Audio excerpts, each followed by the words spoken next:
Não é fácil, não é fácil, mas é uma situação que eu acho que por Deus a gente está um pouco preparada para levar essas coisas difíceis à frente, né? Provavelmente está com o diagnóstico positivo.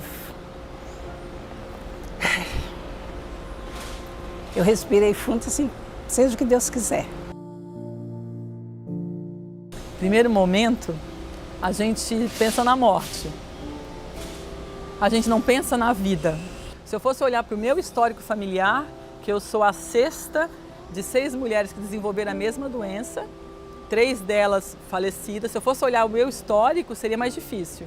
Só que eu pensei, eu vou sobreviver por todas as outras que foram. E eu sentia que tinha alguma coisa ali estranha.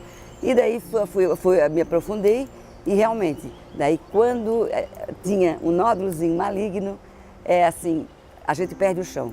Eu pensava assim, quanto tempo eu vou ter de vida, né? Eu tive o primeiro diagnóstico em 92, né? Quando eu abri o resultado que eu vi o positivo para malignidade, né? Eu fiquei assim, me chocou muito, mas sabe, eu fiquei, não sei, sabe? Eu fui para casa e a primeira pessoa que eu encontrei foi meu pai na época. Entreguei o resultado para ele, nossa, para ele, só pela expressão dele foi um choque, né? Eu tinha 34 anos. O que me chocou mais foi quando eu tive que fazer que veio o resultado, que era maligno, que eu tive que fazer embaixo do braço, que tinha que fazer a cirurgia para tirar os linfonodos, né? E consegui engravidar, tive o Rodrigo, e quando o Rodrigo tinha 4 anos, eu fui exame de rotina, né? E a minha médica, na época, pediu que eu fizesse ultrassom, repetisse os exames, e nesses exames foi diagnosticado um outro nódulo, na mesma mama, né? Chocou bastante, sabe? Mas, mais uma vez, eu tive Deus muito forte, né, dentro de mim. Meu marido, meus pais, irmãos, toda a família, meu filho pequeno, foi que me deu força, né?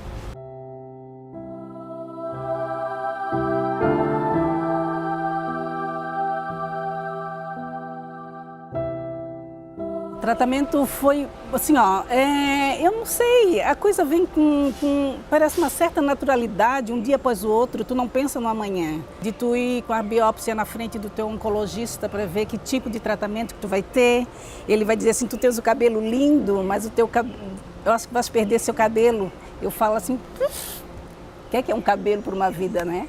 Chegar depois na frente dele e dizer, Clarice, ainda bem que tu não vais precisar fazer quimioterapia.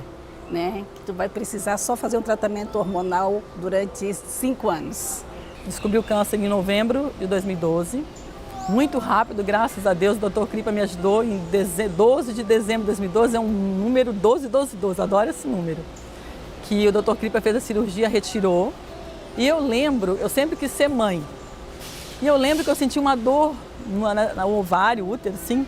E eu pensava assim, meu Deus, será que eu estou com metástase? Aí em janeiro, aquela voz que dizia para mim assim, Fernanda, você está grávida? E eu dizia assim, não, tu é doida, não posso estar grávida. Tu está grávida. Eu lembro que eu na frente do oncologista e ele perguntou como eu estava, explicou todas as questões, né?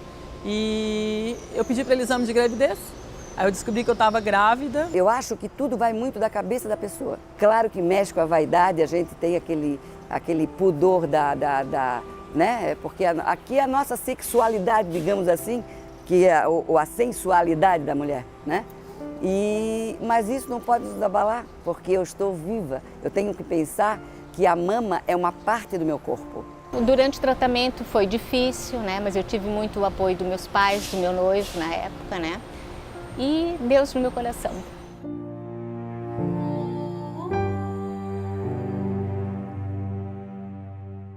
Iniciei o tratamento hormonal, fica naquela expectativa, porque a cada 3 meses tu tens uma série de baterias de exames para refazer, então o teu coração fica naquela expectativa.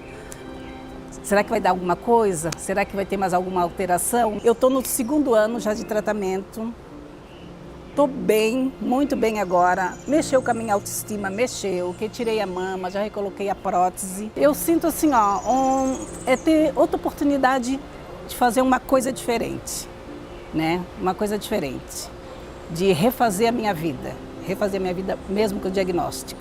Em abril de 2013 nós começamos a primeira químio, foram 4 vermelhas, no total foram 4 vermelhas e 12 brancas. A Ana fez 12 no total, incluindo vermelhas comigo na minha barriga. E depois eu fiz outras 4 sozinha. Aí a Ana acabou nascendo de 36 semanas e 2 dias, que seriam 8 meses e alguns dias, né? Não foi difícil, porque eu acreditei que comigo ia ser diferente. Mesmo com a cura plena, eu me cuido muito, eu me cuido todo ano, eu faço check-up, porque a gente tem que, porque não, o câncer está aí, e não é só o de mama, né? Então a gente tem que prevenir, porque a prevenção é a nossa melhor aliada. E receber dos teus médicos, assim, agora é vida nova, né? Que eu estava curada. E realmente foi vida nova, né? E depois que você tem o diagnóstico desse, você dá tanto valor, assim, à tua vida, né? E da tua família, as pessoas que você ama, a vida tem tanto valor.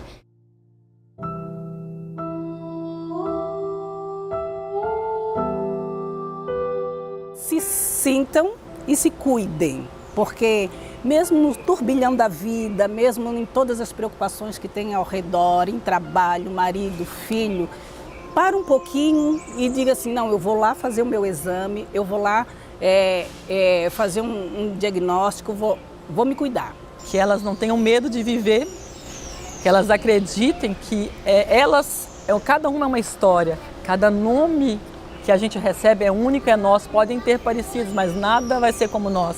Que câncer tem cura sim, basta a gente se cuidar. Toda mulher, principalmente, tem que se cuidar, né? Tem que procurar estar sempre cuidando do corpo, qualquer anormalidade que sinta, que veja, vá em busca, não tenha medo, né? E que tem cura, né?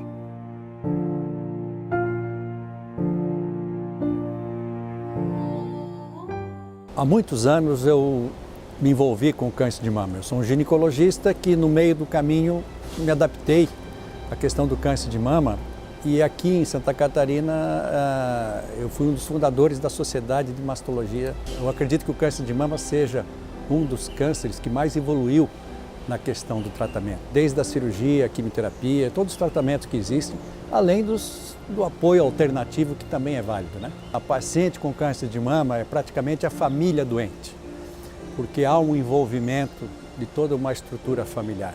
Muitas mulheres têm uma oportunidade de reviver a sua história e acredito que na hora de um diagnóstico de uma doença grave como é câncer, sempre há um momento de se apegar à vida de uma forma talvez mais íntima e mais verdadeira. Porque, queira ou não, a gente vive em função de uma cultura, de uma sociedade, mas na hora que você fica com um problema desse nível do câncer, você tem aí um refazer da sua história. E o que eu tenho dito, e sou testemunha, as mulheres saem mais fortes disso do que quando entraram. A prevenção eu acredito que seja nos hábitos de vida, na maneira como você encontra a sua paz física, a sua paz espiritual, porque há necessidade de um equilíbrio de espírito e corpo. Isso a gente aprende, quem faz medicina por muito tempo aprende que isso é verdade, porque você tem algumas respostas da medicina que não tem explicação. Como é que a gente cuida disso? Um bem-estar físico, boa alimentação, boa atividade física, alimentos que sejam mais saudáveis, não é? É difícil você chegar numa idade e começar a fazer isso. Nós temos que começar a fazer isso já na infância. A família tem que cuidar da alimentação da família, né? Não apenas quando fica doente, porque aí é meio que remediar. A questão é prevenir.